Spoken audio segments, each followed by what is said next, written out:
आपने कक्षा 10वीं की परीक्षा दी, उसके बाद आप इस बात को लेकर के परेशान हैं कि कक्षा 11वीं में कौन सा सब्जेक्ट लिया जाए। आप गूगल पर जाते हैं, आप यूट्यूब पर जाते हैं, वहां सर्च बार में आप सर्च करते हैं कि कक्षा 10वीं के बाद कौन से विषय का चुनाव करें, तो आपको ढेर वीडियो वहां पे मिलती है और वहां उस वीडियो में आपको यह बताया जाता है कि जिस विषय में आपका इंटरेस्ट हो, जिस विषय में आप पढ़ना चाहते हो, उस विषय को ही आप चुनाव करें और उस विषय को ही आप लेकर के चले।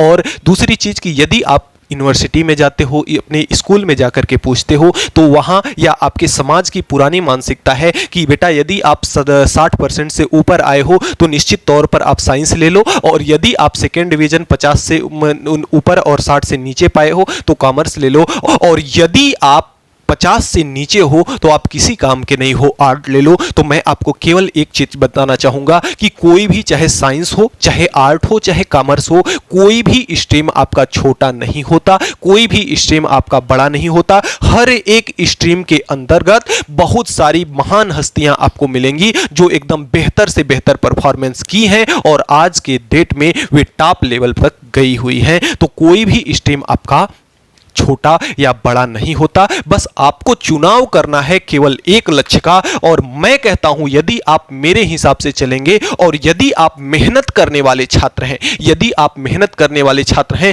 तो छोड़ दीजिए, सब कुछ भूल जाइए कि साइंस क्या होता है, आर्ट क्या होता है, कॉमर्स क्या होता है। आप सबसे पहले कूल्ड माइंड होकर के ये सोचिए कि आपको बनना क्या है। आपने भले नहीं पढ़ा है, मैं कह रहा हूं कि आपको साइंस में बिल्कुल रुचि नहीं है, लेकिन यदि आपको डॉक्टर बनना है, मन अगर दिल आपका कहता है कि हां आपको डॉक्टर बनना है, तो बिल्कुल आज से पढ़ाई शुरू कर दीजिए और हर वो चीज वहां से पढ़िए जहां से उसकी शुरुआत होती है। निश्चित तौर पर अगर आप मेहनत करते हैं तो निश्चित तौर पर आप कामयाब होंगे। लेकिन आपको समस्या क्या है आपके पास कि आपको केवल व केवल एक लक्ष्य निर्धारित करना है और उसी लक्ष्य पर आपको एकदम कड़ी मेहनत के साथ आगे बढ़ना है, रेगुलर आगे बढ़ना है। यदि आप अपनी रेगुलरिटी मेंटेन नहीं करते हैं तो आप भीड़ में खो जाएंगे, आपका फिर पता नहीं चल पाएगा। यदि आपको भीड़ से अलग उठना है, यदि आपको भीड़ से अलग जाना है, तो आपको कंटिन्यूअसली रेगुलर आपको प्रैक्टिस करनी पड़ेगी, रेगुलर स्टडी करनी पड़ेगी, रेगुलर मेहनत करना पड़ेगा, तब तो आप जाकर के सफल नागरिक बन सकते हैं।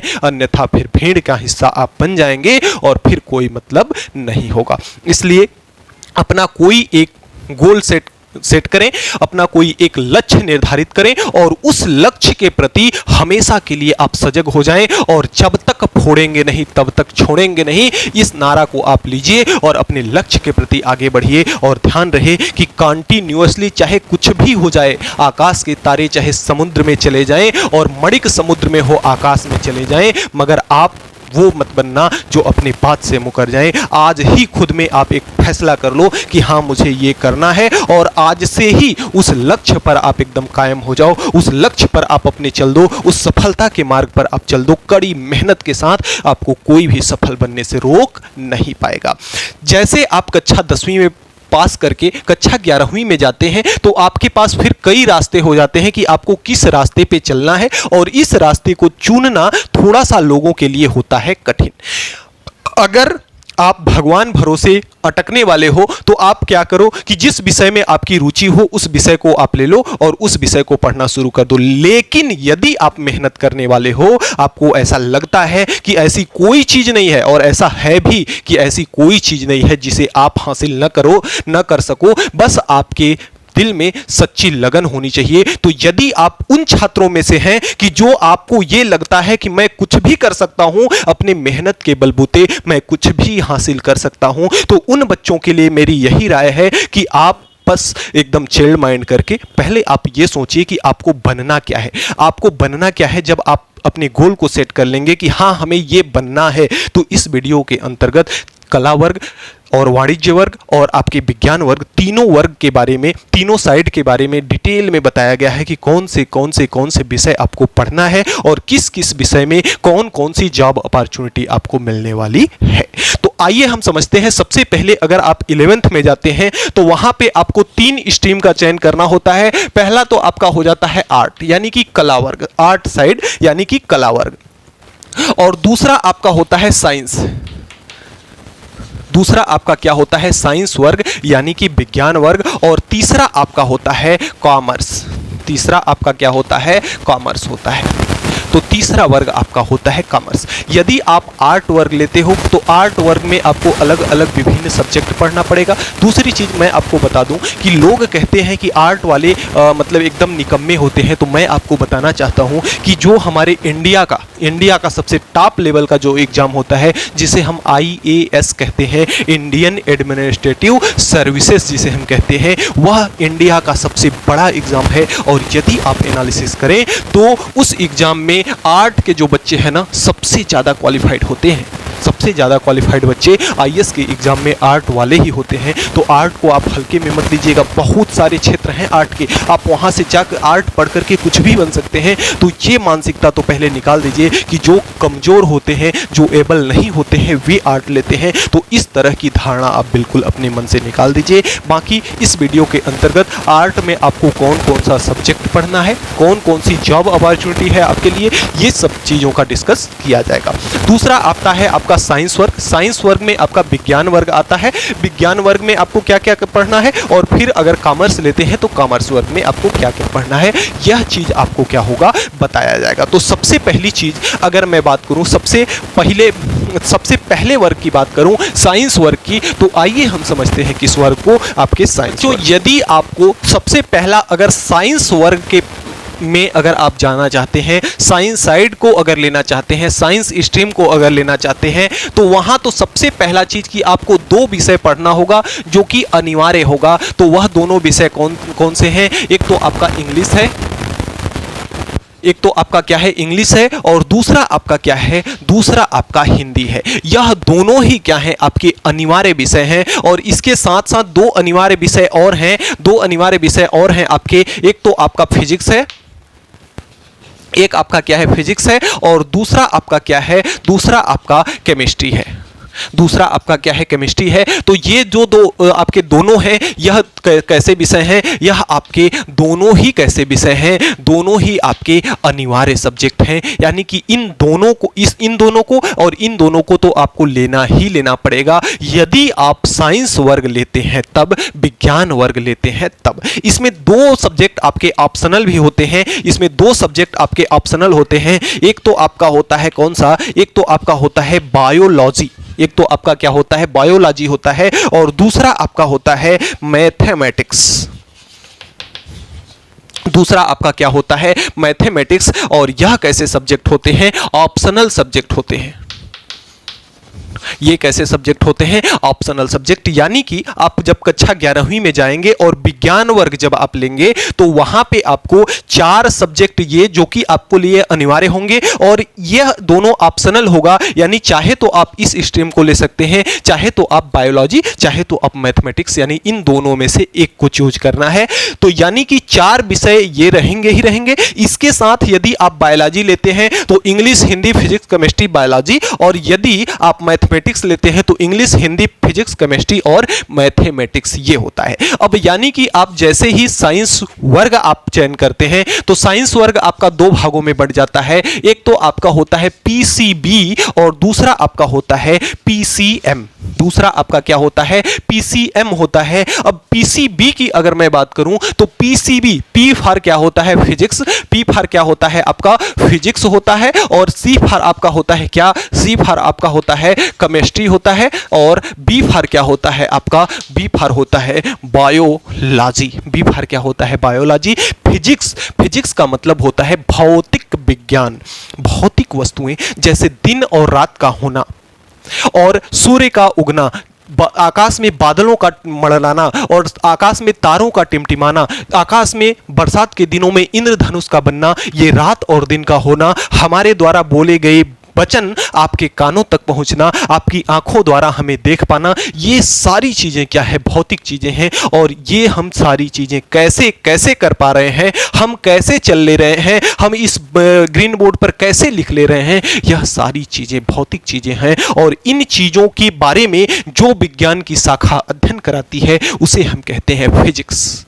केमिस्ट्री, जिसे हम कहते हैं रसायन विज्ञान। अब रसायन विज्ञान कौन सी चीज होती है? जैसे कोई भी पदार्थ, आप जितनी भी सृष्टि में जितने भी पदार्थ अपनी आंखों के सामने देखते हो, वह पदार्थ किन चीजों से मिलकर के बना है, उसकी संरचना क्या है, और उसकी जिस पदार्थ से मिलकर के बना है वह क्या क्या चीजें हैं इत्यादि, यानी कि किसी भी पदार्थ की संरचना के बारे में, उसके आंतरिक संरचना के बारे में विज्ञान की जो शाखा अध्ययन कराती है उसे हम कहते हैं रसायन विज्ञान। और बायोलॉजी के अंतर्गत आपके दो टॉपिक आते हैं, एक तो आपका होता है जियोलॉजी और दूसरा आपका होता है बॉटनी। दो आपके पार्ट होते हैं बायोलॉजी के अंदर, जियोलॉजी और बॉटनी। यदि आप जियोलॉजी की बात करें, यदि मैं आपसे जियोलॉजी की बात करूं तो जूलॉजी का मतलब होता है जिसमें हम किसका अध्ययन करते हैं, जीवों का अध्ययन करते हैं। वह विज्ञान की शाखा, वह जीव विज्ञान की शाखा क्या कहलाती है, जियोलॉजी कहलाती है। और जिस विज्ञान की शाखा के अंतर्गत हम वनस्पतियों का अध्ययन करते हैं, पेड़ पौधों का अध्ययन करते हैं, उस जीव विज्ञान की शाखा को हम बॉटनी कहते हैं। अब यदि आप पीसीएम में जाते हैं, यदि आप पीसीएम लेते हैं तो पी फॉर वही हो जाएगा आपका फिजिक्स, और पी फॉर फिजिक्स, और सी फॉर आपका क्या हो जाएगा, सी फॉर आपका हो जाएगा केमिस्ट्री, और एम फॉर आपका हो जाएगा मैथमेटिक्स। एम फॉर क्या हो जाएगा आपका मैथमेटिक्स। तो फिजिक्स, केमिस्ट्री और मैथमेटिक्स का मतलब क्या है कि आपकी सोच समझ का गणितीकरण करना, मैथ का यही उद्देश्य होता है। तो आपके सोच समझ का गणितीकरण करना यानी कि मैथमेटिक्स आपको पढ़ना पड़ेगा यदि आप साइंस वर्ग लेते हैं तो। अब आइए हम समझ लेते हैं कि ये तो हम ले सकते हैं, इसको लेकर के हम अपनी पढ़ाई कर सकते हैं, और यदि हम इसमें से कौन सा स्ट्रीम लेते हैं तो हमारे लिए जॉब अपॉर्चुनिटी कौन सी होती है, और अगर हम पीसीएम लेते हैं तब हमारे पास जॉब अपॉर्चुनिटी कौन कौन होती है, आइए हम उसे भी एक नज़र देख लेते हैं। तो अगले क्रम में जो फिजिक्स, केमिस्ट्री और मैथ वाले स्टूडेंट्स हैं, यानी मैथमेटिक्स वर्ग जो ले रहे हैं, मैथमेटिक्स करने के पश्चात आपको विभिन्न प्रकार की जॉब अपॉर्चुनिटी मिल सकती है। जैसे आप इंजीनियरिंग के क्षेत्र में जा सकते हैं, और इंजीनियरिंग आपको विभिन्न स्ट्रीम से मिल जाएगी। जैसे यदि आपकी रुचि यदि कंप्यूटर के क्षेत्र में है तो आप कंप्यूटर साइंस से वहां पे स्टडी कर सकते हैं, जिससे आप कंप्यूटर डेवलपर बन सकते हैं, और आप किसी भी सॉफ्टवेयर इंजीनियर बन सकते हैं। तो आप कंप्यूटर साइंस इंजीनियरिंग कर लेंगे। यदि आप इलेक्ट्रॉनिक्स एंड कम्युनिकेशन में यदि आपकी रुचि है तो इलेक्ट्रॉनिक्स एंड कम्युनिकेशन ले सकते हैं आप इंजीनियरिंग के क्षेत्र में। यदि आपको इलेक्ट्रिकल के क्षेत्र में रुचि है तो आप इलेक्ट्रिकल इंजीनियरिंग कर सकते हैं। यदि आपको मैकेनिकल से संबंधित अगर रुचि है तो आप मैकेनिकल इंजीनियरिंग कर सकते हैं। यदि आपको सिविल के उसमें रुचि है तो आप सिविल इंजीनियरिंग कर सकते हैं। यानी इंजीनियरिंग के अंदर भी आपको विभिन्न प्रकार के स्ट्रीम यहां से देखने को मिल जाते हैं। जैसे आप इंजीनियरिंग में क्या कर लेंगे, जैसे आपका आता है बीटेक, इंजीनियरिंग में आपका क्या आता है, बीटेक आता है, और बीटेक के अंतर्गत आपको विभिन्न प्रकार के ये स्ट्रीम मिल जाएंगे। अगला दूसरा है आपका आर्किटेक्चर, यानी कि जो जैसे यदि आप आर्किटेक्चर का कोर्स करते हैं तो जो आपका जैसे घर वगैरह इत्यादि बनने का जो नक्शा वगैरह होता है यह कौन बनाता है, आपका आर्किटेक्चर बनाता है। तो इसके भी क्षेत्र में जा सकते हैं आप। यह भी एक बहुत ही अच्छा स्ट्रीम है, इसके अंतर्गत भी आप जा सकते हैं। अगला है आपका इंडियन डिफेंस सर्विस। यदि आप मैथ साइड से हैं तो इंडियन डिफेंस सर्विस में जा सकते हैं। 2-3 पार्ट में इंडियन डिफेंस सर्विस, जैसे आपका एनडीए क्या होता है, नेशनल डिफेंस एकेडमी, तो एनडीए में आप जा सकते हैं। अगला है आपका सीडीएससी क्या होता है, आपका कंबाइंड डिफेंस सर्विस एग्जामिनेशन, यह भी इसमें आप जा सकते हैं। अगला आपका है एफ कैट होता है। एफ कैट क्या है, एयरफोर्स से संबंधित है, एयरफोर्स कॉमन एडमिशन टेस्ट, इसके अंतर्गत भी जा सकते हैं। एनडीए भी आपका क्या है, एक वायुसेना, जल सेना, थल सेना, इसमें कई प्रकार की सेनाएं आती हैं। तो आप यह भी एक बहुत ही अच्छा स्ट्रीम है जिसमें एज आपकी कम ही आती है। जैसे ही आप 12वीं पास करते हैं आप एनडीए के लिए ट्राई कर सकते हैं। यह भी आपका एक बहुत ही अच्छा कोर्स है, कंबाइंड डिफेंस आपका सर्विस एग्जामिनेशन, तो यह भी आपका अच्छा पोस्ट है। तो ये इसके अंतर्गत 3 अपॉर्चुनिटी आपको मिलेगी। अगला आपका है कि जैसे यदि आप मैथ वर्ग से हैं तो आप साइंटिस्ट बन सकते हैं, आप रिसर्च फेलो बन सकते हैं, जिसमें आपको इसरो और डीआरडीओ के अंतर्गत आपको फॉर्म निकलते हैं जिसको भर करके आप साइंटिस्ट बन सकते हैं। इसे करने के लिए आपको सबसे पहले बीएससी, बीएससी के बाद एमएससी,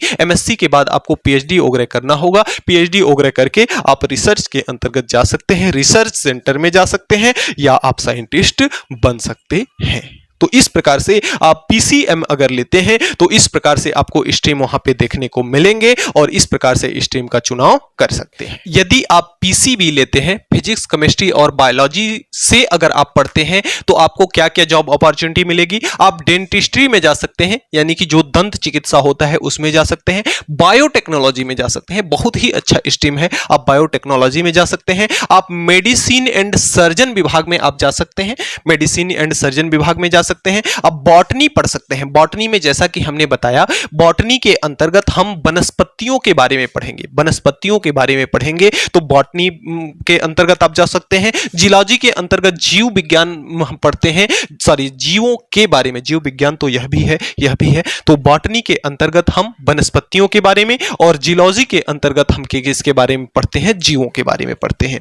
अगला है आप आयुर्वेद में जा सकते हैं, आयुर्वेद चिकित्सा में जा सकते हैं। आप नर्सिंग कर सकते हैं तो नर्सिंग के क्षेत्र में आप जा सकते हैं, या आप आइडियोलॉजी एंड स्पीच पैथोलॉजी में जा सकते हैं। आइडियोलॉजी यानी यह भी एक प्रकार की क्या है, पैथोलॉजी है। जैसे जो किरणें होती हैं, रेज होती हैं, उनके द्वारा हम क्या करते हैं, हमारे शरीर के आंतरिक भागों की छवि इत्यादि बनाते हैं, तो वही क्या है, आइडियोलॉजी है। अगला है आपका कि आप फार्मेसी कर सकते हैं, जिससे मेडिकल स्टोर इत्यादि आप खोल सकते हैं। अगला क्या है, आप सोशियोलॉजिस्ट बन सकते हैं, आप किससे, पीसीबी लेकर के, पीसीबी स्ट्रीम से लेकर के। तो इस प्रकार से बहुत सारे आपके ऑप्शंस मिल जाते हैं। इन ऑप्शंस का आप एकदम ध्यान से सबसे पहले ऑब्जर्व करें और इससे आप अपने एक गोल का, एक लक्ष्य का निर्धारित करें और उस लक्ष्य के रास्ते पर आप धीरे धीरे अग्रसर हों।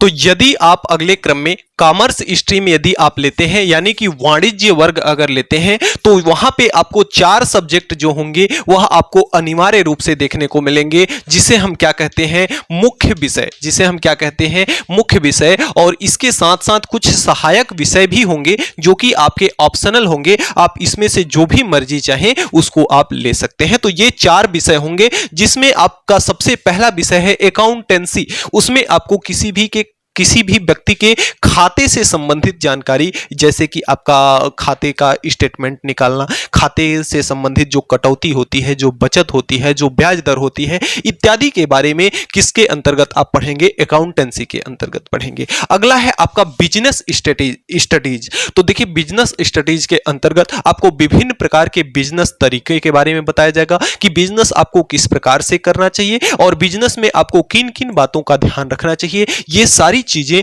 आपको किसके अंतर्गत पढ़ाया जाएगा, बिजनेस स्टडीज के अंतर्गत पढ़ाया जाएगा। अगला होता है आपका इकोनॉमिक्स। इकोनॉमिक्स की हिंदी होती है अर्थशास्त्र। तो अर्थशास्त्र के अंतर्गत आपके भारत की अर्थव्यवस्था के बारे में आपको बताया जाएगा, जैसे कि जो भारतीय या हमारे देश की जो मुद्रा वाली व्यवस्था है, जो लेन देन वाली व्यवस्था है, जो पैसे रुपए वाली व्यवस्था है, वह किसके अंतर्गत पढ़ाया जाएगा, इकोनॉमिक्स के अंतर्गत, अर्थशास्त्र के अंतर्गत पढ़ाया जाएगा। इंग्लिश एक प्रकार की भाषा है जो कि क्या है, अनिवार्य है, चाहे कोई भी स्ट्रीम हो। तो ये 4 विषय जो है मुख्य विषय के रूप में आपको पढ़ना पड़ेगा, और बाकी के ये जो 4, 5, 6 सब्जेक्ट और भी होते हैं कुछ, तो ये आपके ऑप्शनल के रूप में, जैसे कि यदि आपका मैथमेटिक्स सही है, हालांकि मैथमेटिक्स तो आपको लेना ही चाहिए क्योंकि आप अकाउंट्स के बारे में आप पढ़ेंगे, तो मैथमेटिक्स तो आपको यहां पे लेना ही चाहिए। आपके साइंस वर्ग की मैथमेटिक्स और इस मैथमेटिक्स में थोड़ा सा अंतर होता है। साइंस वर्ग वाली जो मैथमेटिक्स होती है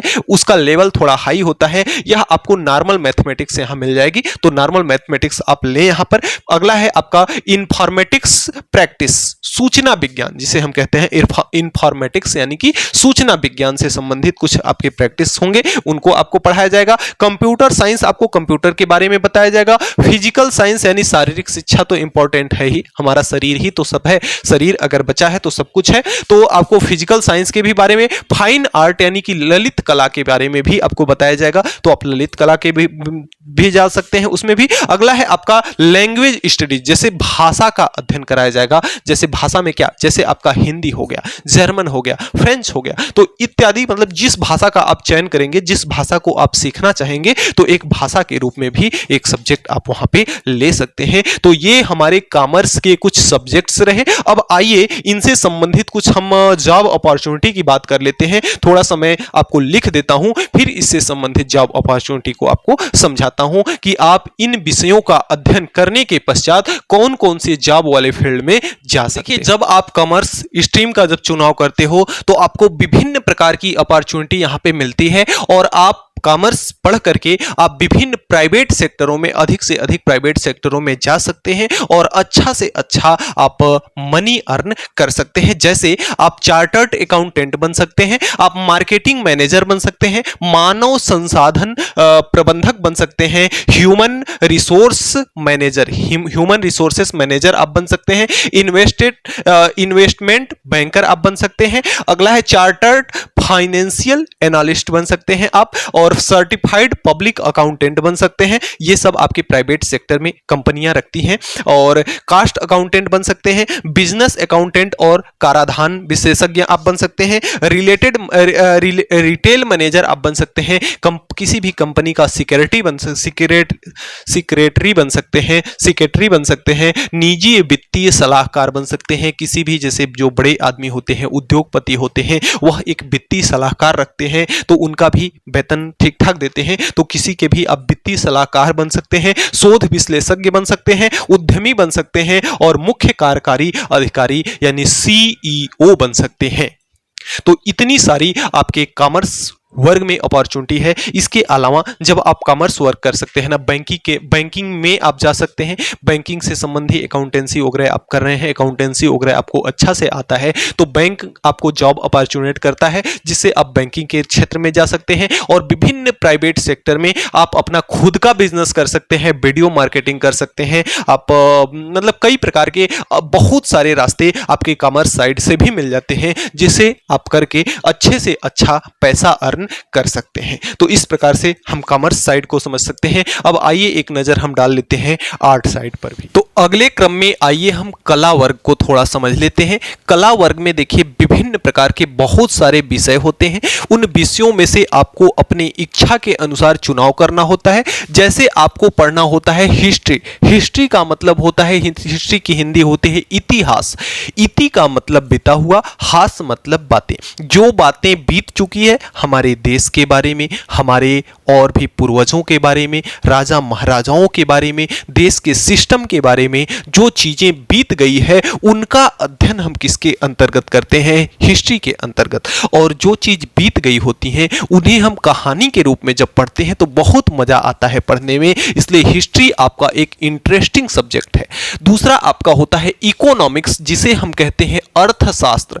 अर्थशास्त्र के अंतर्गत हम अपने देश की आर्थिक व्यवस्था के बारे में, विश्व की आर्थिक व्यवस्था के बारे में, हमारे देश की आर्थिक व्यवस्था क्या है, आर्थिक का मतलब पैसे रुपए वाली व्यवस्था किस प्रकार से चलती है, हमारा देश किस प्रकार से चलता है, हमारा देश में छोटे छोटे जो समूह हैं वो किस प्रकार से चलते हैं, इन सारे चीजों का अध्ययन हम इकोनॉमिक्स के अंतर्गत करते हैं।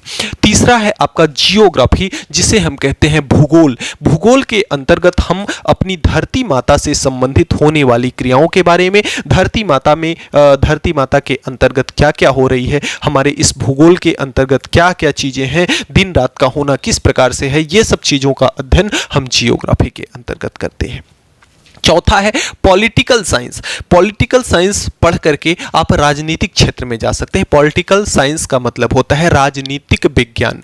तो राजनीति विज्ञान जो होती है उसे पढ़ करके आप अपने देश की राजनीतिक व्यवस्था के बारे में यहाँ से अध्ययन कर सकते हैं और राजनीति क्षेत्र में आप जा सकते हैं, राजनेता बन सकते हैं पॉलिटिकल साइंस पढ़ के। पांचवा है इंग्लिश। इंग्लिश एक मोस्ट इंपॉर्टेंट सब्जेक्ट है जो कि तीनों स्ट्रीम के अंतर्गत आपको मिलेगा। इंग्लिश एक प्रकार की क्या है? भाषा है। छठा है आपका साइकोलॉजी। साइकोलॉजी जो मतलब कोई कहता है ना कि जो ये साइकोलॉजिस्ट है, जैसे साइकोलॉजिस्ट के अंतर्गत साइकोलॉजी लोग जो होते हैं वे क्या करते हैं, जैसे छोटे छोटे बच्चों के बारे में अध्ययन करना हो गया, यानी कि बच्चे किस प्रकार की एक्टिविटी करते हैं, किस प्रकार की क्रियाविधि करते हैं, ये सब चीज़ों का अध्ययन हम क्या किस में करते हैं? साइकोलॉजी में करते हैं। यह एक बहुत ही ज़्यादा इंटरेस्टिंग सब्जेक्ट माना जाता है। सातवां है सोशियोलॉजी। सोशियोलॉजी का मतलब होता है समाज शास्त्र। हमारा समाज किस प्रकार से चल रहा है, पहले किस प्रकार से चलता था, सामाजिक संस्थाओं के बारे में यानी कि सामाजिक स्टेटस के बारे में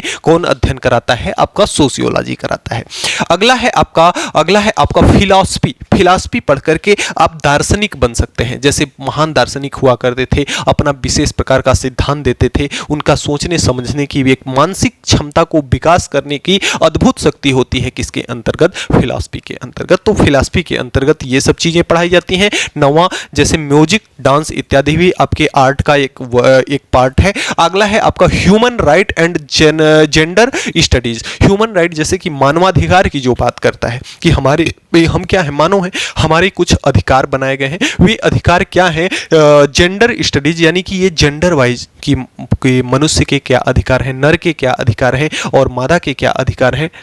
तो ये सब किसके अंतर्गत हम पढ़ते हैं, human right and gender studies के बारे में। होम साइंस के अंतर्गत अधिकतर इसमें बच्ची लोग लेती हैं, लड़कियां लेती हैं, जो घर के बारे में, लिपापोती के बारे में बताया जाता है, खाना पीना कैसे बनाया जाता है, घर की व्यवस्थाओं को कैसे चलाया जाता है, आपकी कढ़ाई बुनाई इत्यादि। मतलब काफ़ी इंटरेस्टिंग सब्जेक्ट यह भी है, आपका होम साइंस भी है, जो कि लड़कियां काफ़ी चाव से लेती भी हैं। अगला है आपका मास मीडिया स्टडीज। मीडिया के बारे में स्टडी कराता है मास मीडिया स्टडीज, यह भी एक इंटरेस्टिंग सब्जेक्ट है।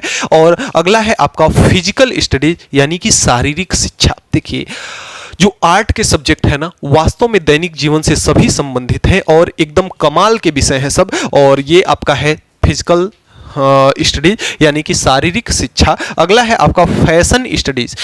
विभिन्न प्रकार के आजकल फैशन चल रहे हैं, उन फैशन के बारे में अध्ययन जो कराता है उसे हम क्या कहते हैं, फैशन स्टडीज कहते हैं। तो ये तो सारे विषय हो गए, और भी बहुत सारे विषय हैं आर्ट के अंतर्गत और काफ़ी इंटरेस्टिंग सब्जेक्ट हैं। जब आप आर्ट पढ़ेंगे ना, अगर दिल से पढ़ेंगे। दूसरी चीज़ की क्या होता है कि जो बच्चा आर्ट ले लेता है ना, वह क्या करता है कि स्कूल बहुत जाता नहीं है, पढ़ता लिखता बहुत कम है। लेकिन मैं उन बच्चों के लिए कहूँगा कि वे बच्चे रेगुलर क्लास करें। जब आप रेगुलर क्लास करते हैं और इन इतने प्यारे प्यारे विषयों को जब आप पढ़ते हैं, इसके बारे में जब आपकी राय मस्तिष्क जब विकसित होता है, तो आप अच्छा से अच्छा परफॉर्मेंस अपने दैनिक जीवन में वहाँ से कर सकते हैं। इसलिए इसकी क्लास आप लोग रेगुलर लें और नियमित रूप से पढ़ें। हालांकि कोर्स कम होता है, इंटरेस्टिंग सब्जेक्ट है, कठिन नहीं है, इसलिए आपको अन्य कार्यों के लिए भी आपको समय मिल जाता है। तो इनको पढ़ते हुए भी आप अन्य कार्य भी कर सकते हैं। लेकिन पढ़ाई आप सभी बच्चों के लिए मेरी यही राय है कि यदि आप 2 घंटे भी पर डे पढ़ते हैं तो पर डे पढ़िए कृपया करके। ऐसा नहीं है कि एक दिन 8 घंटे पढ़ लीजिए तो दूसरे दिन बंद कर दीजिए पढ़ना, ऐसा नहीं करते। अगर आप रेगुलर रहेंगे तभी जीवन में कुछ कर पाएंगे, तभी कुछ बन पाएंगे। अब इन सारे सब्जेक्टों को जब आप पढ़ लेते हैं तो इन सारे सब्जेक्टों में जॉब अपॉर्चुनिटी क्या है, आइए उनके बारे में भी हम देख लेते हैं। जैसे आप इन सारे सब्जेक्ट को पढ़ करके लॉयर बन सकते हैं, फैशन डिजाइनर बन सकते हैं, लॉयर का मतलब वकील बन सकते हैं, एडवोकेट बन सकते हैं, फैशन डिजाइनर बन सकते हैं, फैशन डिजाइनर का मतलब समझते ही हैं, जर्नलिस्ट बन सकते हैं आप, पत्रकारिता जिसे हम कहते हैं, तो पत्रकारिता आप यहाँ से कर सकते हैं। इवेंट प्लानर, तरह तरह के हमारे देश में गांव में शहरों में इवेंट होते रहते हैं, तो आप इवेंट प्लानर भी बन सकते हैं। आप ग्राफिक्स डिजाइनर बन सकते हैं, आप लेक्चरर बन सकते हैं। लेक्चरर तो आप किसी भी स्ट्रीम में बन सकते हैं भाई, लेक्चरर तो इसमें भी आप पढ़ करके चाहे जो भी विषय आप ले लें, उन पर्टिकुलर विषय का आप लेक्चरर बन सकते हैं, टीचर बन सकते हैं। अगला है साइकोलॉजिस्ट, तो साइकोलॉजिस्ट आप बन सकते हैं, जैसे बच्चों इत्यादि के बारे में अध्ययन करना, ये सब किसका काम होता है, साइकोलॉजिस्ट के बारे में। अब सोशियोलॉजिस्ट बन सकते हैं, हिस्टोरियन बन सकते हैं, कहानीकार बन सकते हैं, कहानी लिखने वाले बन सकते हैं, अपनी खुद की कहानी लिख सकते हैं, इनफॉर्मल ऑफिसर बन सकते हैं। इनफॉर्मल ऑफिसर यानी इसमें बहुत सारे सरकारी ऑफिसर आ जाते हैं, तो आप यहाँ से भी सरकारी एग्जाम की प्रिपरेशन कर सकते हैं। और ऑथर बन सकते हैं, लेखक बन सकते हैं, और रिसर्चर बन सकते हैं, रिसर्च करने वाले बन सकते हैं, कंटेंट राइटर बन सकते हैं, कंटेंट को लिखने वाले कवि बन सकते हैं। तो इस प्रकार से आपके आर्ट के भी क्षेत्र में काफ़ी सारी अपॉर्चुनिटी पाई जाती है। तो बच्चों, आज के वीडियो का मोटो हमारा यही था कि आपको सभी विषयों से अवगत करा देना। यदि इसके बाद भी यदि आपका कोई कन्फ्यूजन रह जाता है तो आप उस कन्फ्यूजन को कमेंट बॉक्स में बाकायदा लिखेंगे। और उसके अलावा भी यदि इसके संबंध में अगर लाइव क्लास चाहिए, तो अगर ज़्यादा से ज़्यादा बच्चों का अगर कमेंट रहा तो मैं इस सेशन पर लाइव क्लास भी ले लूँगा आपका। तो बच्चों, आज के वीडियो में मैं इतना ही बताना चाहूँगा। और मैंने साइंस वर्ग, कला वर्ग और आपके वाणिज्य वर्ग तीनों के बारे में आपका डिटेल में बता दिया। तो आप इन चीज़ों को ध्यान में रखेंगे और इत्मीनान से बैठ करके आप एकदम चिल्ड माइंड करके आप इसके बारे में सोचेंगे, समझेंगे और अपने गोल का, अपने लक्ष्य का एक निश्चित तौर पर अच्छे ढंग से चुनाव करेंगे और उस लक्ष्य की प्राप्ति के लिए आप हमेशा सजग रहेंगे। ये आप खुद से आज एक वादा कीजिए और अपने राह पर आप अग्रसर हो जाइए।